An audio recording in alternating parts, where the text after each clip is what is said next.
ایک بہت بڑے زمانے کے ولی حضرت ابراہیم بن ادھم اللہ تعالیٰ علیہ، بڑا نام ہے ان کا، اور آپ کے واقعات پڑھیں تو عقل حیران ہو جاتی ہے۔ حضرت ابراہیم بن ادھم نے بھی ایک کمال کی قربانی دی تھی۔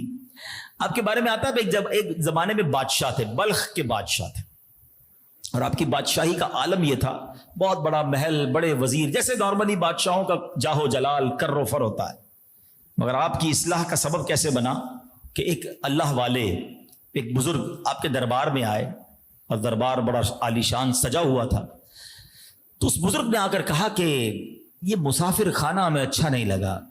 حضرت ابراہیم بن ادھم نے بڑا تعجب کیا کہ میرا اتنا بڑا محل، میں بادشاہ، یہ میرے وزراء، تمہیں یہ مسافر خانہ لگتا ہے؟ کہا اچھا یہ بتاؤ تم سے پہلے یہاں کون رہتا تھا؟ فرمایا اس محل میں میرے والد رہتے تھے۔ کہا اس سے پہلے کون رہتا تھا؟ کیا اس سے پہلے میرے دادا رہتے تھے؟ کیا اس سے پہلے کون رہتا تھا؟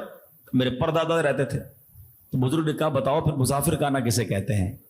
ایک آتا ہے، دوسرا چلا جاتا ہے، دوسرا آتا ہے تو پھر پہلا چلا جاتا ہے، مسافر خانہ اسی کو تو کہتے ہیں۔ آپ کو بڑی چوٹ لگی، یار بات تو بڑی پتے کی کہی ہے، یہ تو سب چیزیں چلی جائیں گی، میں بھی دنیا سے چلا جاؤں گا۔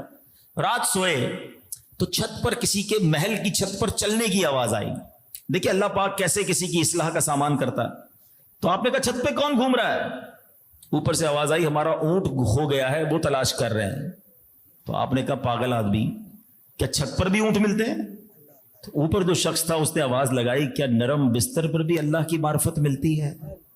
ہائے ہائے، دل پر پہلے ہی شام کو چوٹ لگی تھی، رات کو ایک اور چوٹ لگی۔ آپ نے بادشاہت کو ترک کیا، اللہ کی راہ میں مال خرچ کیا اور خود ویرانے میں چلے گئے، عبادت کرنے لگے۔ آفٹر سم ٹائم، کچھ عرصے کے بعد ایک اور شخص گزرا، ایک اور بادشاہ گزرا۔ دیکھا زمانے کے بادشاہ حضرت ابراہیم بن ادھم ایک دریا کے کنارے بیٹھ کر اپنی گدڑی کو سی رہے ہیں۔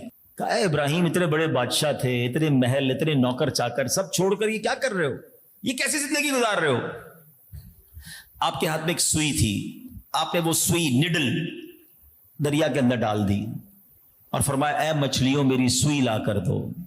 تھوڑی دیر ہوئی تو کئی 100 مچھلیاں باہر نکلی، سب کی چونچ میں سوئی ہے، کوئی چاندی کی سوئی لے کر آیا ہے، کوئی سونے کی سوئی لے کر آیا ہے۔ آپ نے کہا یہ نہیں، مجھے میری سوئی چاہیے۔ ایک اور مچھلی آئی اور آپ کی سوئی آپ کے قدموں میں ڈال دی۔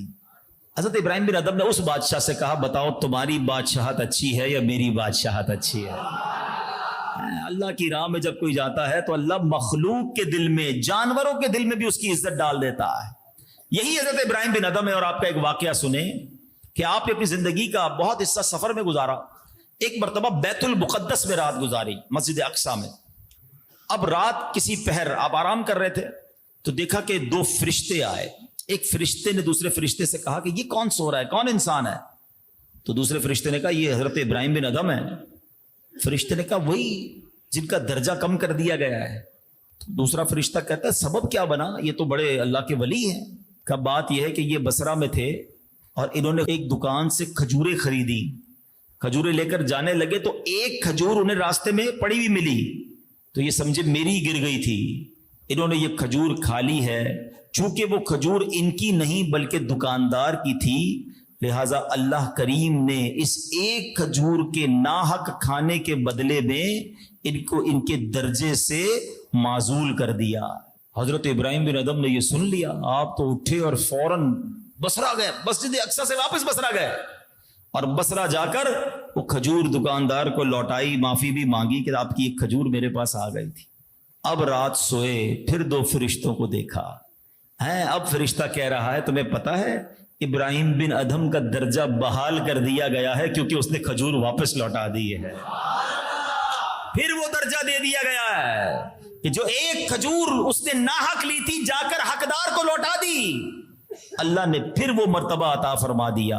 اے میرے پیارے اسلامی بھائیوں، یہ بظاہر تو ایک واقعہ ہے، مگر کسی کا ناحق مال کھانا، کسی کے پیسے دبا لینا، کسی کے ساتھ زیادتی کرنا، بعض اوقات ہماری نمازیں ہیں، روزے ہیں، حج ہیں، بڑی درود پاک، بڑی تلاوتیں، مگر بندوں کا حق دبانے کی بھی عادت ہے۔ اچھا کچھ لوگوں کو خامہ خائی کی عادت بھی ہوتی ہے، کبھی بھی گئے فروٹ کی دکان پر، ایک آدھا فروٹ ویسے اٹھا کے کھا لیا، اپنی ٹوکری میں زبردستی ڈال لیا، اس کی آنکھیں آگے پیچھے ہوئی تو کوئی ایک آدھا جناب سبزی کی پیس ڈال لی۔ کیوں؟ یہ ایک تمہارے 2 5 10 روپے کی جو ناحق تم چوری کر رہے ہو، کہ یہی تمہارے لیے پکڑ کا باعث نہ بن جائے۔ اچھا صرف اس پہ نہیں ہوتا، اب مسجد کے اندر آئے، کسی کے بھی چپل پہن کے چلے گئے، اچھا یہ الگ فینومنا ہے، الگ دماغ پتہ نہیں کس نے بنا دیا، اگر تمہارے چپل کوئی پہن کے چلا گیا تم بھی کسی کے پہن کے چلے جاؤ، بالکل نہیں پہن سکتے۔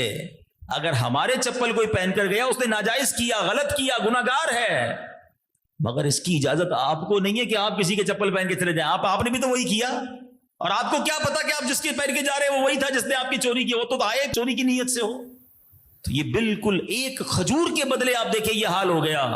تو جس کی یہ عادت بن جائے، کچھ لوگوں کی پھر عادت بن جاتی، خواہ خواہ حساب کتاب میں ڈنڈی ماریں گے، سامنے والے کو حساب بلانے کی کوشش کریں گے، بعد میں ہنسیں گے دیکھو میں نے اس کو حساب بلا دیا۔ تو نہیں میرے پیارے اسلامی بھائیوں، کسی طریقے سے بھی ہمیں کسی کا حق نہیں دبانا ہے۔ اور یہ اللہ والے جو ہوتے ہیں نا، یاد رکھیے گا، انبیاء کرام معصوم ہیں، اولیاء کرام معصوم نہیں ہیں، ٹھیک ہے؟ یہ اللہ کی رحمت سے محفوظ ہوتے ہیں، گناہ ان سے ہو سکتا ہے، لیکن اگر کبھی خطا ہو جائے تو اللہ کریم کی طرف سے انہیں یاد دلا دیا جاتا ہے، انہیں آگاہ کر دیا جاتا ہے، انہیں انڈیکیٹ کر دیا جاتا ہے تاکہ یہ فوراً توبہ کر لیں، یہ فوراً پیچھے ہٹ جائیں۔ اللہ کریم قرآن مجید میں ارشاد فرماتا ہے، پارہ نمبر 9 سورہ اعراف آیت نمبر 201، ارشاد باری تعالیٰ ہوتا ہے، بسم اللہ الرحمن الرحیم، ان الذین اتقوا اذا مسهم طائف من الشیطان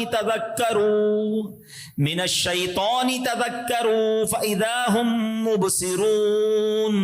بے شک وہ جو ڈر والے ہیں جب انہیں کسی شیطانی خیال کی ٹھیس لگتی ہے ہوشیار ہو جاتے ہیں، اسی وقت ان کی آنکھیں کھل جاتی ہیں۔ آئے ہائے، اللہ والے ہیں نا، اگر شیطانی خیال کسی طرح ذہن پہ غالب بھی ہو فوراً ڈر جاتے ہیں، فوراً رک جاتے ہیں۔ حضرت مفتی احمد یار خان نعیمی بہت بڑے مفسر قرآن ہیں، اس آیت کے تحت فرماتے ہیں کہ جو متقی مومن ہوتا ہے نا، اس کی فطرت شیطانی وسوسوں اور ابلیسی خیالات کو قبول نہیں کرتی ہے، اور اگر کبھی مومن کو یہ چیزیں مثلا شیطانی وسوسے، ابلیسی خیالات، جانے انجانے کی کوئی خطا وغیرہ پیش آ جائیں تو اللہ کریم کی طرف سے انہیں وہ خطا یاد دلا دی جاتی ہے، یوں یہ اس گندگی سے خود کو پاک کر لیتے ہیں۔ مفتی صاحب مزید فرماتے ہیں کہ مومن متقی فرشتوں کے گروہ سے ہے، کہ اس کی اور فرشتوں کی فطرت جو ہے یعنی ان کی نیچر ایک جیسی ہے۔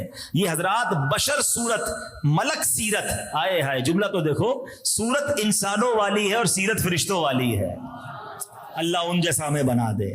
اچھا ایک تو وہ ہوتے ہیں جنہیں کوئی گڑبڑ ہونے لگے تو پتہ چل جاتا ہے، اور ہم میں سے کئی لوگ وہ ہیں جو گناہ پہ گناہ کیے جا رہے ہیں، شرم ہی نہیں آتی ہے، احساس بھی نہیں ہے۔ یار جس کی صبح ہی فجر کے بغیر ہوتی ہو تو اس کا اسٹارٹ ہی خراب ہو گیا نا۔ آپ کی صبح آپ نے حرام کام کر لیا، آپ نے سب سے بڑی نافرمانی کی کہ نماز قضا کر دی، اب باقی دن بھی گناہوں میں گزر سکتا ہے۔ صبح ہی سجدے سے ہونی چاہیے۔